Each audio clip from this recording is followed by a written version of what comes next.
અમદાવાદના શહેરીજનો અને બહાર ગામથી જો તમે અમદાવાદ આવી રહ્યા હોય તો આ સમાચાર તમારા માટે છે।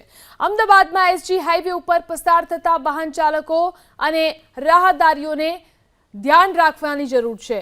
જો જરા પણ ગફલત થઈ તો તમારો જીવ ગુમાવવાનો વારો આવશે। આ દ્રશ્યો જુઓ, આ દ્રશ્યો તેનો પુરાવો છે। આ છે અમદાવાદ શહેરમાં પ્રવેશતા જ સરખેજ ગાંધીનગર હાઈવેના દ્રશ્યો। અહીં સ્ટોર્મ વોટર લાઇન નાખવા માટે પ્રશાસને આડેધડ ખાડા ખોદી નાખ્યા છે। ખાડા ખોદ્યા ત્યાં સુધી તો વાંધો નથી, પરંતુ પ્રશાસને યોગ્ય બેરિકેડિંગ પણ કર્યું નથી, જેના કારણે વાહન ચાલકોને સતત અકસ્માતનો ભય રહે છે। હાલ તો આ રોડ પરથી પસાર થતા વાહન ચાલકો ઉપર સતત જીવનું જોખમ છે। હજુ થોડા દિવસ પહેલા જ ઓઢવના અંબિકાનગરમાં ડ્રેનેજ લાઇન માટે ખોદેલા ખાડામાં બાઇક સવાર ખાબક્યો અને જીવ ગુમાવવાનો વારો આવ્યો। તેમ છતાં હજી સુધી પ્રશાસનના પેટનું પાણી હલ્યું નથી।